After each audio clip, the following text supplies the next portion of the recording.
lesson. Doon lang ba kuha?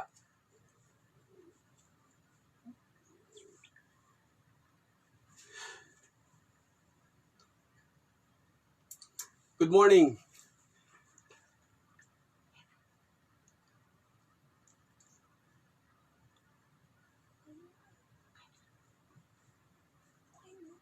Morning everyone. Papasalamat ako sa pagkakataong kagaya nito na makakapag-usap tayo or magkakaroon tayo ng sharing with just this. So, let's start. Let's read from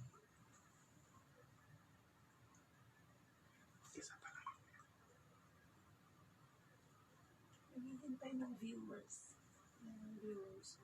Isa pa lang viewer mo eh. Tayo pa lang yun. Yan, si Tito Bungan ka na.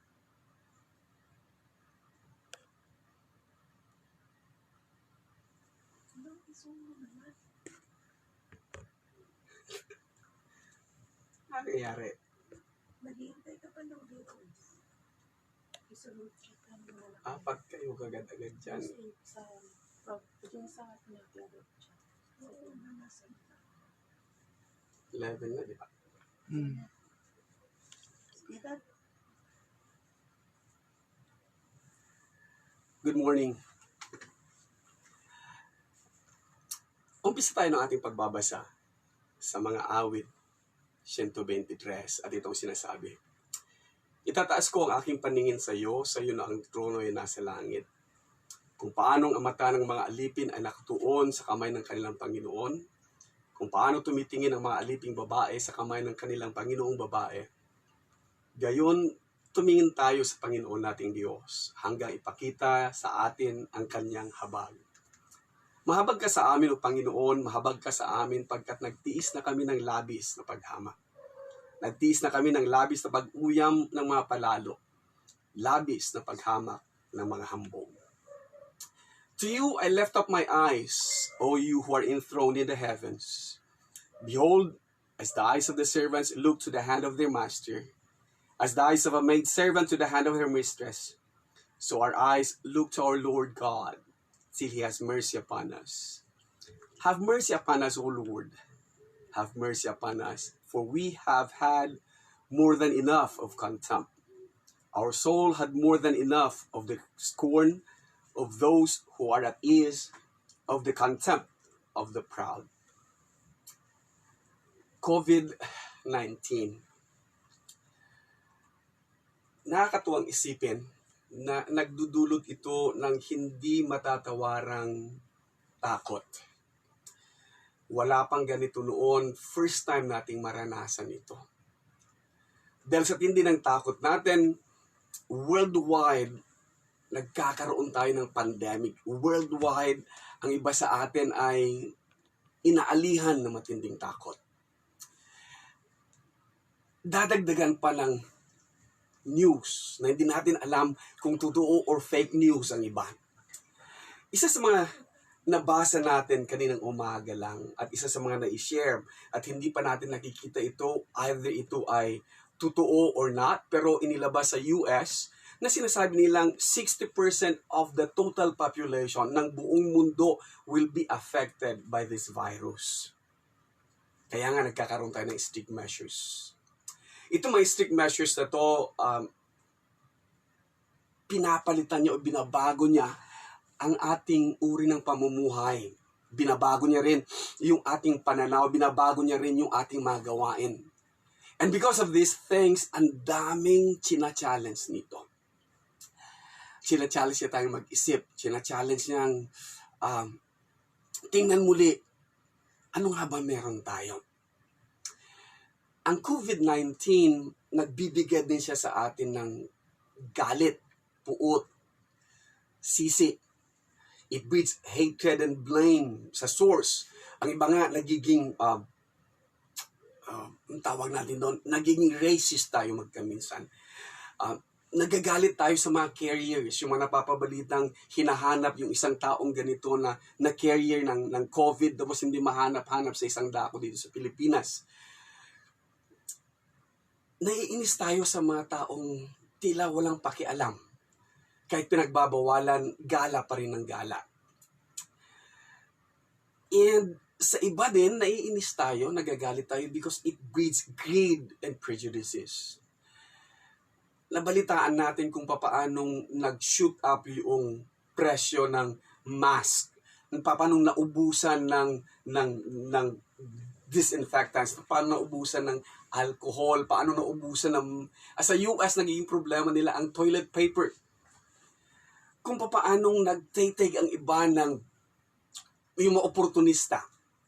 At sinasabi nga, ito ay maaaring survival mode tayo.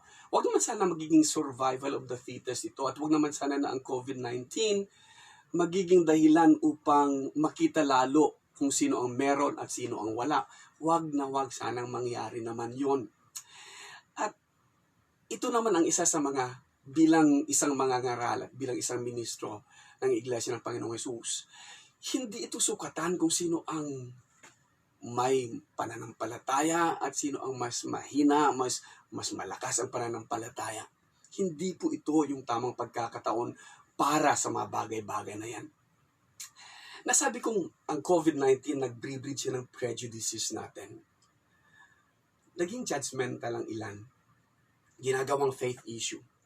Sasabihin mga post na babasa natin magkamisa. Bakit sa palengke pwede? Bakit sa gathering o sa worship hindi pwedeng? Nagiging fellowship issue. Pwede ba daw mag-worship sa live streaming or hindi ba dapat nag-worship lang tayo doon sa bahay-sambahan? Hindi po yan ang pinag-uusapan natin sa COVID-19. Ang Hebrews 10:25, diretsahan ko pong sasabihin, hindi po ito utos. You look back at it, Hebrews 10:25 is not a command. And I stay put with that, and I believe that, and I could show you that it is not a command. The truth is, it is an exhortation. Ang Hebrews 10:25. Mag-start ka sa 19, lagi yung let us doon. Kaya nga tinatawag doon ay hortatory subjunctive. It is of an exhortation. Kaya let us. Laging third person plural pong ginagamit doon. Kailanman hindi siya command. Na siyang pinanghahawakan ng marami sa atin. At pinanghahawakan na tila baga maging bahagi na ito kung hindi ka mag-worship, hindi ka totoong Kristiyano. Kung mag-worship ka, patunay na totoong kang Kristiyano. Hindi po yun. But let them be, kung yan naman ang pananaw ngayon, hanggang mabago natin ng kaunti. Let them be. Because God understands us for the time being. Or God understands us. Kung hanggang dyan lang muna ang pananampalataya natin, God understands us. And God cares for us. Yun nga lang, mga kapatid, mga kaibigan, ang appeal ko lang is, let's put wisdom into it. Gumamit naman tayo ng proper judgment na huwag na tayong isa sa mga career sana. Hindi naman na tayo dapat ang maging isa pa sa mga pasaway. Dahil napakahirap na nga po ang kalagayan ng mundo. Kalagayan ng mga nasa harapan, huwag na tayong mapabilang naman doon sa mga magdadala pa ng problema. Sa COVID-19, tila ba nakakalimutan natin yung salitang mercy, compassion, habag, o awa. Alam po ninyo, napakahirap po nito sa mga biktima at sa kanilang mga pamilya. Mabuti na lamang may isang nag-post sa Facebook at ipinakita niya yung pinagdadaanan nila. Nakikita natin that with COVID-19, yung mga biktima, they suffer alone and they die alone. At walang time for grieving. Pagka namatay ka na may COVID-19, diretso eh. Wala yung nakasanayan nating lamay. Walang grieving time. Magiging kabilang ka lang doon sa tinatawag natin figures and statistics. Ang number mo, hindi nga pangalan ilalagay sa'yo doon, kundi number lang. So, kaya nyo bang isipin ang dinaranas, pinagdadaanan ng mga mahal nila sa buhay? Kaya nyo bang isipin kung gaano yun kahirap sa mga pamilya ng mga biktima o pamilya ng mga pasyente? Yung anxiety, yung pakiramdam na kawalan ng tulong, kawalan ng pag-asa, yung being alone, in isolation. Hindi man lang maramdaman yung gentle touch o yung moral support o kaminsan naghihintay tayo ng tinatawag natin words of encouragement. Hindi mo mararamdaman yan pagka infected ka ng COVID-19. At hindi nararamdaman ng ibang mga kaibigan natin, mga kababayan natin. Ang bigat na nararamdaman. At sana, para sa lahat, makibahagi naman tayo. Magkaroon nawa tayo ng awa, ng habag sa mga frontliners. Sa mga frontliners natin, andyan yung ating mga kapulisan, andyan yung ating mga traffic enforcers, andyan ang ating mga nurses, doctors. Huwag natin kalimutan yung mga janitors. Yung mga maliliit na mga bagay na ginagawa, hindi sila yung mga malalaking tao na tinitingnan natin. They are those, yung mga naglilinis. Halimbawa, yung mga nagdi-disinfect. Yung mga frontliners kung tawagin. Sapagkat ang mga bawat isa sa kanila ay natatakot din. Natatakot din na makontamina, natatakot din na mahawaan. Ang iba sa kanila talaga namang nakababad maghapon sa sikat ng araw. Weary and exhausted. Tapos, ang dami nating mga pasaway. Lalo yung mga nagmumotor, singit dito, singit doon. Ang mga, yung mga nasa sasakyan naman, na air condition na nga, sisigaw pa yung, sila pa ang sisigaw doon sa mga nakababad doon na nakatayo maghapon. And then they will argue. Nakakainis isipin that there are some uncaring citizens. Ang dami. Sa barangay lang namin, ang dami pa rin nagkalat. Punta kung saan, makikita mo na lahat-lahat pa rin. Parang walang nangyayaring ganito. Kahit nasabihin mong nasa extreme tayo or enhanced na quarantine, andyan pa rin ang mga kabataan. Kanina napansin ko, sabi ko nga sa nagtitinda ng isda, sabi ko, pati yung mga pets na nakakalat, those can be carriers. So I keep my pets. Dapat nakatago ang mga yan. Kasi magiging carrier yan eh. Yung mga gustong subukan yung barriers, makapag-post lang ng palusot, yun ang isa sa mga nakakainis.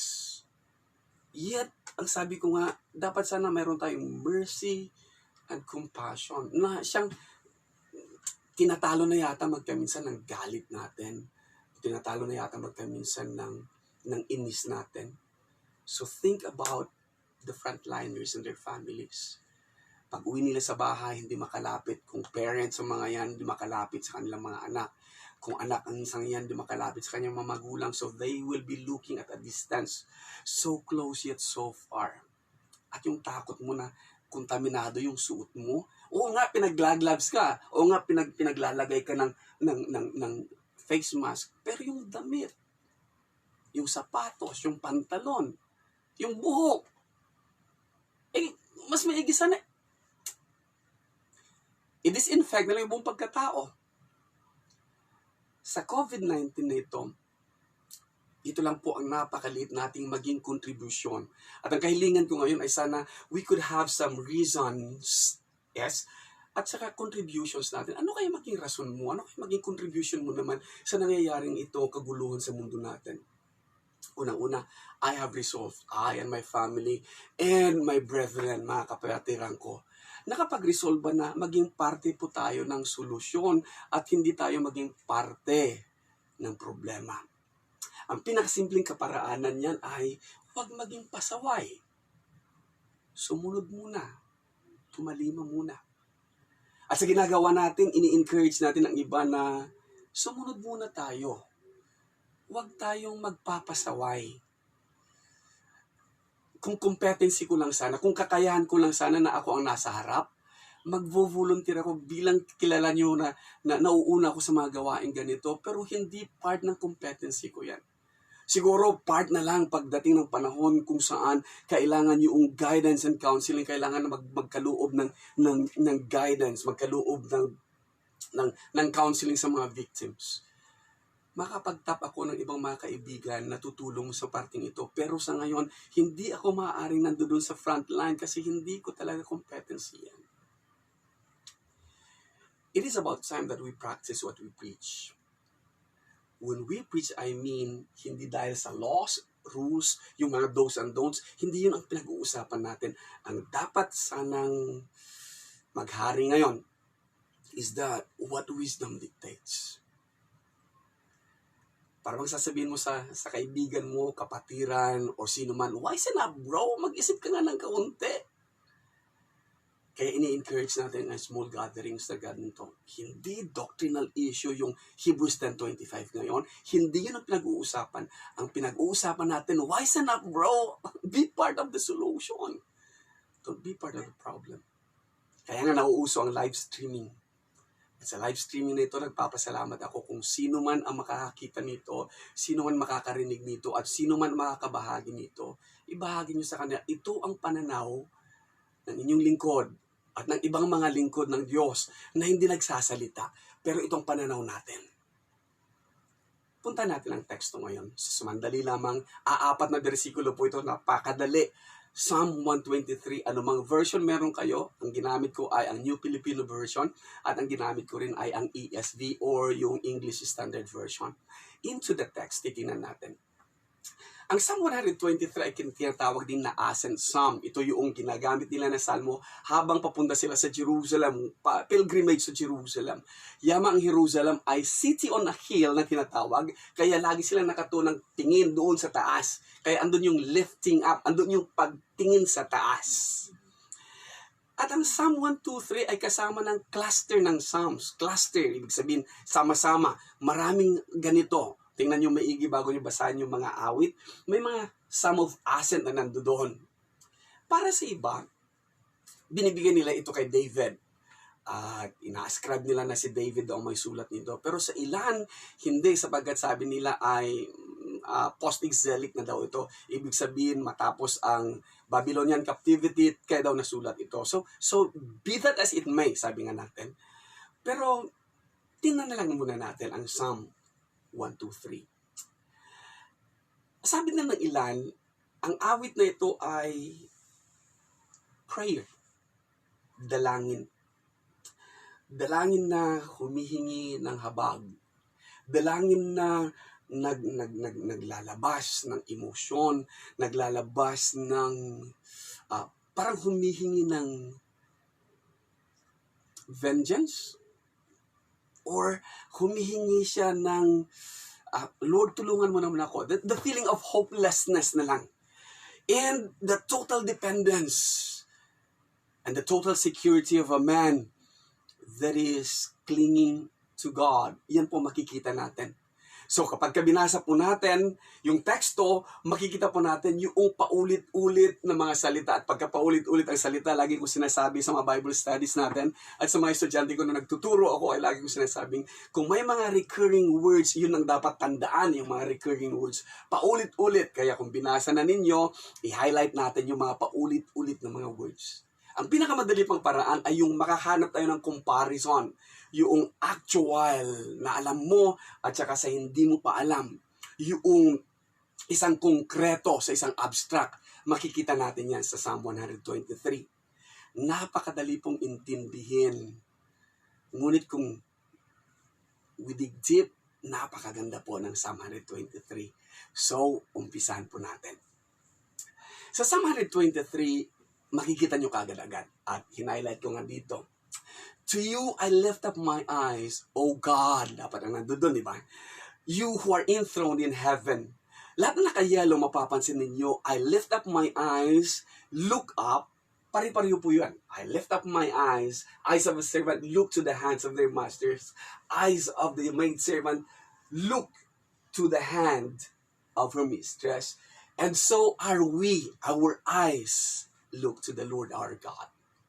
Looking up. Yan ang makikita natin. Lifting our eyes. May isang awitin na nagsasabi yung looking up. Tumingin ka lang sa langit. Doon may matagpuan ba yon? Something like that. Pero, yung pagtingin sa langit is not just literal na pagtingin mo lang doon. Pagka tumingin ka sa langit, wala namang makikita kang signs and wonders and things like that kaagad-agad. Kundi, ang pakahulugan natin ay pray. magtiwala, manalangin. Total dependence upon God. God being enthroned in heaven, makikita natin, I lift up my eyes to you whose throne is in heaven. At maalala natin yan, when Christ taught us or taught His disciples how to pray, ang sabi niya, Our Father who art in heaven. Kaya lagi niya sasabihin, God enthroned in heaven. At nakakatuwa yan. That God being enthroned in heaven, at ang kanyang trono nasa langit, God is looking down at us. Yun yung assurance na meron tayo. Kaya nga sabi natin lagi, tumingin ka lang sa langit. Lift up your eyes. God looking down at His subjects. God looking down at His creation, at His creatures. He hears. He sees. He knows. Nakikita niya. Alam niya, nothing escapes the eyes of God. Wala. At makikita kaagad-agad natin yung tinatawag ko kanina, yung comparison. Kung ang may akda ng Psalm 123 nagsasabing, to you I lift up my eyes, personal niya yon, then inihamtalin tulad niya ito, kagaya ng mga men servants at saka ng mga maid servants who look upon their masters. My Lord is my master, so I look upon Him. So a men servant look upon their king. Ang maid servant look upon their queen or their princesses o sino man na mas mataas sa kanila. So makikita natin doon is the looking up. Comparison natin. As the eye of a slave or as the eye of a maid servant, men servant is, ito ko talaga, inaabot ako magkaminsan ng panunood. Hindi ko sukat akalain ito pero matututo ako at natuto ako sa mga K-drama. Empress Key, andyan yung Jumong, andyan yung Jewel of the Palace. Makikita natin yung mga eunuchs and the maid servants na wala silang ibang gawain kundi andun lang sa mga movies na to, makikita natin na andun lang sila waiting for the hands of their masters, waiting for their master's command. Makikita natin, malalaman natin, ganun pala maging devoted to the service of the king or the queen or the master. So are we. Devoted to our God. Devoted to our master. The King of Kings and the Lord of Lords. The maker of the universe. Yun nga lang, ang nangyayari po sa atin, at itong napapansin natin sa lahat ng mga Kristiyano, ginagawang kabaliktaran. Tila, God being our servant and God waiting for our commands and our demands. Parang ganun nangyayari eh. Baliktad. Kung yung mga eunuch, magbabaliktad sila. Hindi mo nangyayari yan. Pero ginagawa po ng mga Kristiyano, tila utusan ang Diyos. God becomes our genie na anumang hingin mo, puff. Anumang gawin mo, mangyayari. Anumang gustuhin mo, mangyayari ka agad-agad. Hindi po ganon. Psalm 123 says this, to you I lift up my eyes as the eyes of the servants. So our eyes look to the Lord our God. Meron siyang hangganan until He has mercy upon us. Tumingin ka lang sa langit. Humiling ka, manalangin ka, magtiwala ka, hanggang. May hangganan. Hanggang until He has mercy on us. So kailangan huwag tayong tumigil. Huwag tayong manawa sa pananalangin. Huwag tayong manawa sa paglapit sa Diyos until He shows us mercy. And that brings us to the second recurring word, ang salitang mercy. Hinanap ko po sa kanina ang salitang mercy at ang nakikita pong definition ng mercy, ito ay compassion or forbearance shown especially to an offender or to one subject of one's power. Lenient or compassionate treatment. Yan po binigay ng Miriam o Miriam, tawag ng iba, Webster Dictionary. Ano ibig sabihin nito? It is a blessing that is an act of divine favor or compassion. Ito yung undeserved treatment for our actions. Yan ang dinidemand natin. Are we demanding it? Or yan ang hinihingi natin. When we lift our eyes to God, we beg, we ask for mercy. Napakagtataka, no? Bakit mercy? Look at this. So our eyes look to the Lord our God till He has mercy upon us. Have mercy upon us, O Lord. Yan ang prayer. Have mercy. Mahabag ka sa amin, Panginoon. Maaawa ka sa amin. Have mercy upon us. 2 beses. For we have had more than enough of contempt. We beg for mercy at hindi justice. Nakakatuwa yan. Bakit ka hihiling ng awa, habag, kagandahang loob at hindi katarungan? Because we know. Alam natin that one way or the other, offenders po tayo. May mga pagkukulang din tayo. So, huwag ka namang judgmental, di ba? Sinasabi natin yan lagi. Itbulaga yan eh. Bawal maging judgmental. We don't ask God for justice because we know we fall short. 3:23 lang ng Roma na yan. All have sinned and fall short of the glory of God. We know that we too are offenders. So we don't demand God for justice. We ask God and we beg God for mercy. Nakakatuwa ito. Why are we asking God for mercy? Look at this. Because, sabi niya, because, yung for, because we have had more than enough of contempt. Ang rason ng psalmists, kung si David man ito, ang sinasabi niya, we have had more than enough. Higit po sa kakayahan namin, sobra na po ang pasakit, sobra na po ang hirap. Mga kaibigan, mga kapatid, naririnig niyo pa ang dalangin ng mga biktima? Naririnig niyo ba ang dalangin ng mga mahal nila sa buhay? O naririnig niyo ba yung dalangin ng mga kapatiran natin? Sobrang pasakit. Huwag na natin dagdagan. Sobrang dinaranas na paghihirap na mga frontliners, huwag na nating dagdagan. Sobrang ang pinagdadaanan natin na anxiety. Ang dami na natin pinoproblema. Huwag mo nang dagdagan. Parang awa naman natin. Huwag na nating dagdagan. Maging instruments tayo dapat ng peace. Hear the victims praying to God. Hear the loved ones of the victims praying to God. Hear your brethren praying to God. Na bagamat gustong-gustong pumunta doon sa bahay sambahan, hindi nga lang magawa. Listen. Sabi niya, we have had more than enough of contempt. Ano nga ba yung salitang contempt? Yan yung pangatlong recurring word natin. Contempt. Ano bang contempt? The feeling that a person or a thing is beneath consideration. But hindi yan. Beneath consideration, worthless, basura, or deserving scorn. That's too much. And look at this verse. Have mercy upon us, O Lord, have mercy upon us, for we have had more than enough of contempt. Our soul has had more than enough of the scorn of those who are at ease, of the contempt of the proud.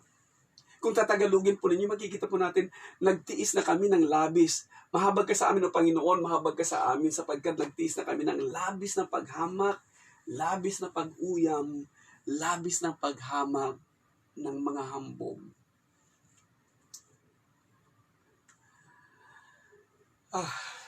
Ang dami, no? Contempts. Saan itong paghamak at pag-uyam na to nanggaling?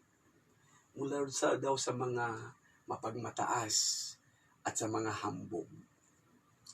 Idagdag na lang natin, pwede siguro doon sa mga uncaring and unconcerned, or doon sa mga holier than thou dispossession na sasabing,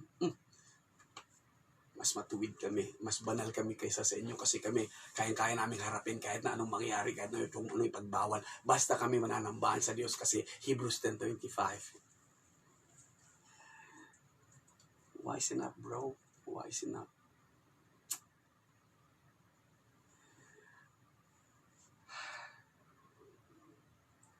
They have had enough. We have had enough. May mga unverbalized pain na hindi natin naririnig. May mga manggagawa na hindi kayang sabihin ng harap-harapan ang nararamdaman at hindi kayang i-verbalize, hindi niya kayang isulat o sabihin paano iparamdam, paano iparating itong mga bagay-bagay na pinag-uusapan natin ngayon. At nagpapasalamat ako sa dakilang Diyos na binigyan tayo ng kaalaman at ibinigay sa atin na maging basihan ang awit 123 upang maiparating ang mga ganitong hinaing, ganitong hinanakit. Yung feeling of uncertainty. Tama ba ginagawa natin nagla-live streaming tayo? Ang Diyos ito nakakaintindi. Tama ba walang fellowship muna tayo? God knows us. God knows best.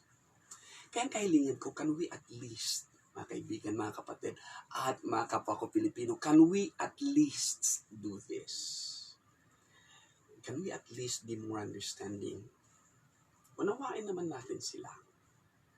Unawain naman natin yung kalagayan ng mga nasa front line.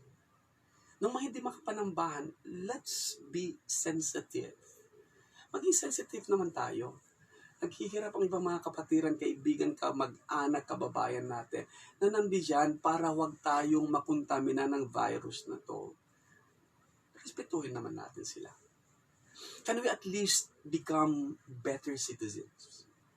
Pasakop muna tayo sa mga kaibigan ko at mga kapatid ko at sa mga kapwa kong mangangaral. Minsan, nakakalimutan eh. Hindi upang maging better Christians. Kristiyano po tayo. Or become more faithful sa ating faith. No, that's not the question.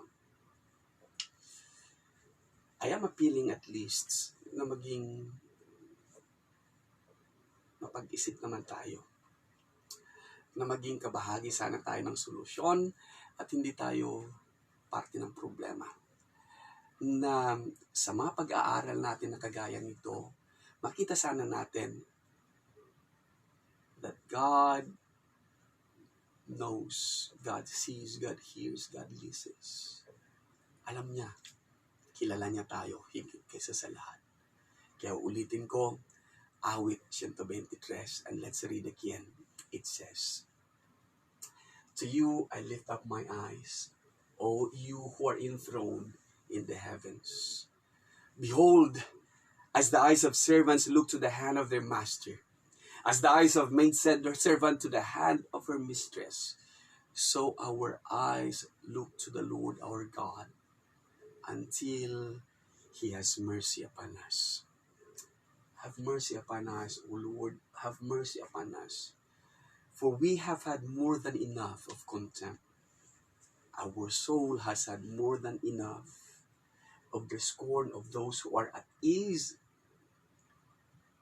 of the contempt of the proud. Tataas ko ang aking paningin sa iyo na ang tuturuan na sa langit, kung paano ang mata ng mga alipin ay nakatuon sa kamay ng kanilang Panginoon, kung paano tumitingin ang mga alilang babae sa kamay ng kanilang Panginoong babae, gayon tumingin tayo sa Panginoong Diyos, hanggang ipakita sa atin ang kanyang habag. Mahabag ka sa amin, Panginoon. Mahabag ka sa amin, pagkat nagtiis na kami ng labis na paghamak. Nagtiis na kami ng labis na pag-uyam ng mga palalo. Labis na paghamak ng mga hambog. Maging kabahagi po sana tayo ng paggaling, maging kabahagi po sana tayo ng solusyon at hindi problema. To God be the glory. Morning po para sa ating lahat-lahat. Brother Ronnie Cariaga.